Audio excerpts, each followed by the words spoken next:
kalau Orpla di sini menggambarkan seorang ibu yang sangat kuat, sangat tangguh, yang rela melakukan apapun untuk anak-anaknya dia dan keluarganya dia. Kalau dari Berta sendiri, di sini Berta berkarakternya itu cewek yang periang. Fun fact-nya, Berta di sini umur 17 tahun, jadi menggambarkan mewakili anak milenial zaman sekarang. Contohnya dengan memegang handphone, selalu bawa handphone.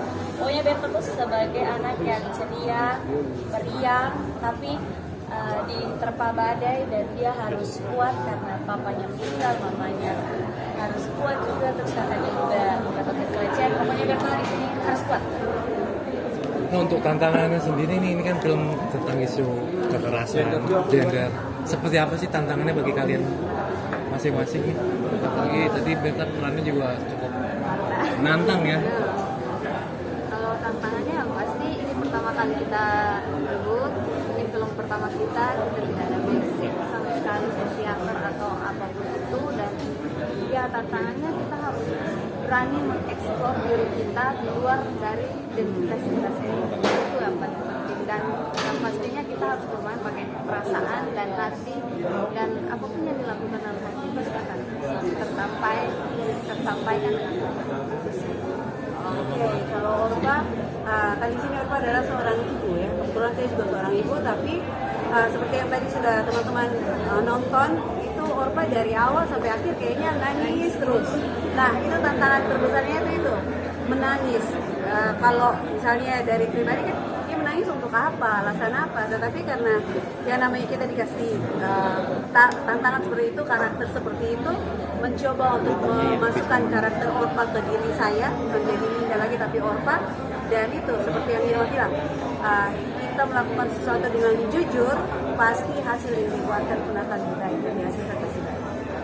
Kalau dari Berta kayaknya sudah turun sama Aka dan Mama, tapi waktu awal dikasih naskah setebal ini kayak berpikir apakah bisa untuk fit in, bisa masuk ke dalam karakter atau tidak. Tapi puji Tuhan kita juga punya acting coach di situ, jadi banyak membantu juga acting coach. Terus kita juga ditempa di satu tempat, jadi kadang-kadang beberapa dialognya Mama pun kita hafal, dialognya Kakak pun kita saking setiap harinya berkomunikasi, dan bukan lagi panggil Salum, bukan lagi panggil Irma, bukan lagi panggil Mama Lina, tapi akhirnya kita membiasakan diri untuk panggil Berta, Mama dan terbawa sampai sekarang. Terbawa sampai sekarang juga. Saat kalian bertiga ini kan ikut audisi ya, ini pemilihannya kan castingnya kan dari berapa banyak, dan terus kan ini film pertama kali itu kan di Mama sama Berta. Ini sebelumnya sudah belajar banyak acting atau tidak ada di acting coach pas keterima? Oke. Gimana? Kalau dari saya sih sama sekali tidak pernah belajar acting, dan kebetulan kalau waktu itu saya dicari ikut ke rumah, disuruhin ke rumah. Memang tahu ada open casting, jadi waktu itu saya berpikir buat film di Rote kayaknya nggak mungkin deh, jadi ya benar-benar nggak tertarik karena saya merasa saya nggak punya bakat. Tapi akhirnya dicari sampai ke rumah, disuruh casting. Terpilih lah. Iya. Sama aku juga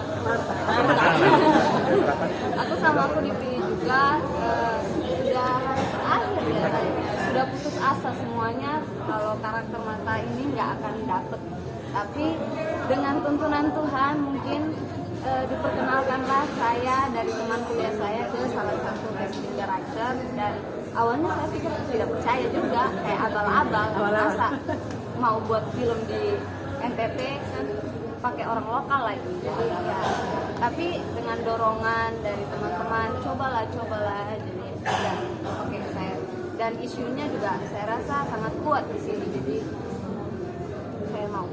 Tapi kalau misalkan bisa masuk Oscar, nih perasaan kalian seperti apa nih?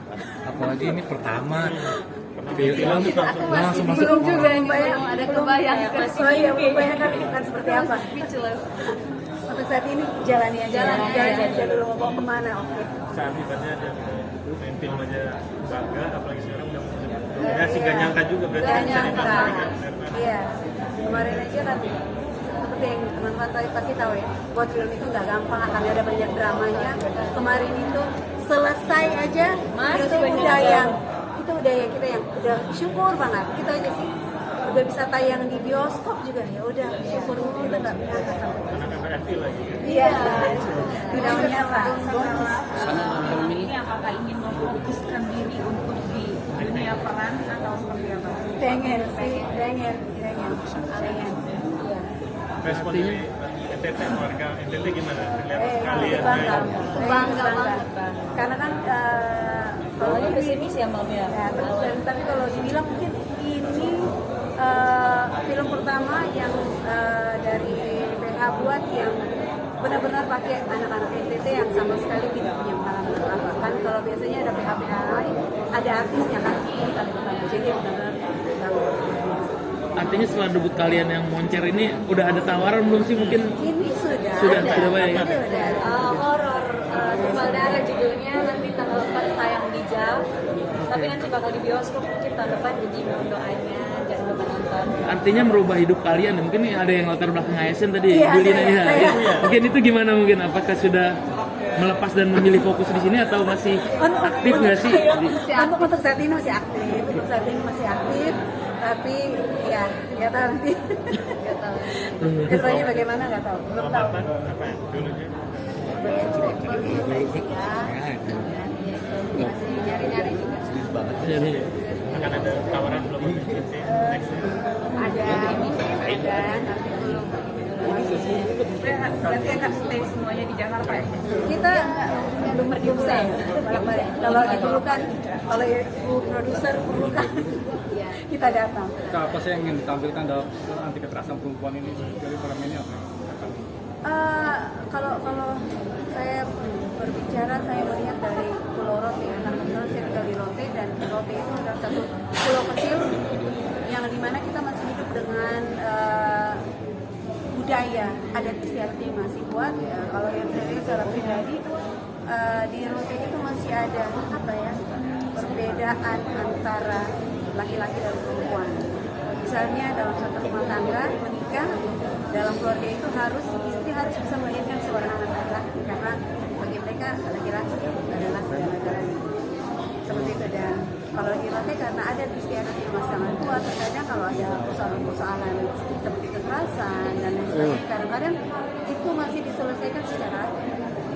Apa yang ingin disampaikan dalam film? Yang ingin kami sampaikan, kita ingin bilang bahwa laki-laki dan perempuan itu sama, dan kebanyakan kalau yang terjadi misalnya dalam satu rumah tangga ada anak-anaknya yang mungkin salah jalan atau anak-anak yang korban sesuatu, biasanya yang disalahkan itu ibu, karena selalu berpikir bahwa seorang ibu, seorang wanita itu pasti adalah mendidik anak dan lain sebagainya, tanpa disadari bahwa tanggung jawab untuk mengurus anak berdua suami dan istri. Jadi ini kami sampaikan bahwa untuk kalian semua di luar sana, khususnya perempuan, dilahirkan menjadi seorang perempuan itu adalah hal luar biasa.